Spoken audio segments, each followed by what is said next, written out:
ಪೂಜ್ಯಾಯ ರಾಘವೇಂದ್ರಾಯ ಸತ್ಯಧರ್ಮರತಾಯ ಚ ಭಜತಾಂ ಕಲ್ಪವೃಕ್ಷಾಯ ನಮತಾಂ ಕಾಮಧೇನುವೆ. ಇದು ರಾಯರ್ ಸನ್ನಿಧಿಗೆ ಹೋದಾಗ ಮಾಡಿದಂಥ ವಿಡಿಯೋ. ರಾಯರು ಅಂದ್ರೇ ಒಂದು ಪಾಸಿಟಿವಿಟಿ. ಆ ಪಾಸಿಟಿವಿಟಿ ಎಲ್ಲಿ ನಿಂತ್ಕೊಂಡ್ರೂ ಅದು ರೋಮಾಂಚನ. ಆ ಪ್ಲೇಸು ಒಂಥರ ತುಂಬ ಪಾಸಿಟಿವ್ ವೈಬ್ಸ್ ಕೊಟ್ಟಂಥ ಜಾಗ. ಇದಲ್ಲೇ ಪಕ್ಕದಲ್ಲೇ ಬೆಲ್ಲದ್ದು ಅಚ್ಚು ಮೆಹಂದಿ ಹಾಕ್ಸ್ಕೊಂಡಿದ್ದು. ತುಂಬ ವರ್ಷ ಆಗಿತ್ತು ನಾನು ಈ ಥರ ಬೆಲ್ಲದಲ್ಲಿ ಹಾಕ್ಸ್ಕೊಂಡು, ಅಂದರೆ ಊರುಗಳಲ್ಲಿ ಜಾತ್ರೆಗಳಲ್ಲಿ ಹಾಕೋರು. ಬಟ್ ಇದು ಇವಾಗ ತುಂಬ ವರ್ಷ ಆದಮೇಲೆ ಈ ಕೋನ್ ಮೆಹಂದಿ ಎಲ್ಲ ಓಕೆ ಹಾಕ್ಕೊತಿದ್ದೆ, ಬಟ್ ಇದು ಅಚ್ಚು ಥರ ನೋಡಿ ಖುಷಿ ಆಯಿತು, ಅದಕ್ಕೆ ಹಾಕ್ಸ್ಕೊಂಡಿದ್ದು. ಇದಲ್ಲೇ ಪಕ್ಕದಲ್ಲೇ ಒಂದು ಶಕ್ತಿ ದೇವತೆ ಇತ್ತು. ಆ ಶಕ್ತಿ ದೇವತೆ ಇಲ್ಲಿಗೆ ಹೋಗ್ತಾ ಇದ್ದಿದ್ದು.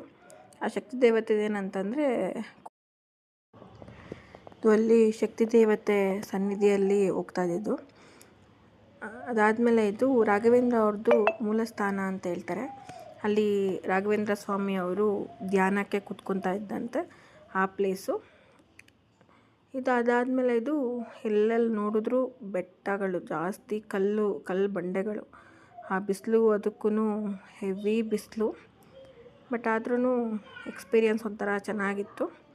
ಇದು ಅಂಜನಾದ್ರಿ ಬೆಟ್ಟಕ್ಕೆ ಹೋಗ್ತಾ ಇರಬೇಕಾದಾಗ, ಸೊ ಅಂಜನಾದ್ರಿ ಬೆಟ್ಟ ಸೀರಿಯಸ್ಲಿ ಅದು ಕೆಳಗಡೆಯಿಂದ ಅದು ಮೇಲೆ ನೋಡಿದಾಗ ನಿಜ ಹತ್ತಕ್ಕಾಗುತ್ತಾ ಏನು ಅನ್ನೋ ಥರ ಫೀಲ್ ಆಗ್ತಾಯಿತ್ತು.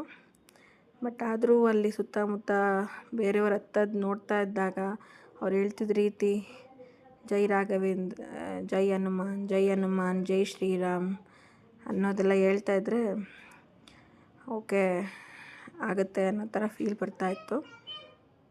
ಸೊ ಆ ಖುಷಿನಲ್ಲಿ ಹತ್ತಿದ್ದು. ಸೊ ಅಲ್ಲಿ ಬಟ್ ಆ ಟೈಮಲ್ಲಿ ತುಂಬ ಜನ ಇದ್ದರು, ಡಿಸೆಂಬರ್ ಟೈಮ್ ಏನು ಅಂತ ಹೇಳ್ಬಿಟ್ಟು. ಇದು ವಿರೂಪಾಕ್ಷ ಟೆಂಪಲ್ಲು. ಇದು ವಿರೂಪಾಕ್ಷ ಟೆಂಪಲ್ಲಿಗೆ ಹೋಗಿದ್ದು. ವಿರೂಪಾಕ್ಷ ಟೆಂಪಲ್ ರೈಟ್ ಸೈಡು ಇಲ್ಲಿ ತುಂಬ ಕಲ್ಲುಗಳಿದೆ. ಆ ಕಲ್ಲುಗಳಲ್ಲೆಲ್ಲ ಕುತ್ಕೊಳ್ಳೋಕ್ಕೆಲ್ಲ ತುಂಬ ಚೆನ್ನಾಗಿ ಮಾಡಿದ್ದಾರೆ. ಇದು ಕಲ್ಲಿನ ರಥ. ಆ್ಯಕ್ಚುಲಿ ಕಲ್ಲಿನ ರಥ ಆ ಟೈಮಲ್ಲಿ ತುಂಬ ಜಾಗ ಪ್ಲೇಸ್ ತುಂಬ ಬ್ಯುಸಿ ಇತ್ತು. ಏನಕ್ಕಂದರೆ ಎಲ್ಲ ಈ 50 ರೂಪೀಸ್ ನೋಟ್ ಇಟ್ಕೊಂಡ್ಬಿಟ್ಟು ರೀಲ್ ಮಾಡ್ತಾರಲ್ಲ, ಆ ಥರ ಮಾಡ್ತಾಯಿದ್ರು. ಇದು ಕೂಡಲ ಸಂಗಮದಲ್ಲಿ ರುದ್ರಾಭಿಷೇಕ ಮಾಡಿತ್ತು. ಸೊ ಯಾರ್ಯಾರು ಟಿಕೆಟ್ ತೊಗೋತಾರೆ, ಸೊ ಈ ಥರ ರುದ್ರಾಭಿಷೇಕ ಮಾಡಿಸ್ತಾರೆ. ಇದೊಂಥರ ಹೊಸ ಎಕ್ಸ್ಪೀರಿಯೆನ್ಸು, ಚೆನ್ನಾಗಿತ್ತು ಆ್ಯಕ್ಚುಲಿ. ತುಂಬ ಹತ್ತಿರದಿಂದ ನೋಡಿದ್ದು. ಇದು ಬಾದಾಮಿ ಕೇವ್ಸ್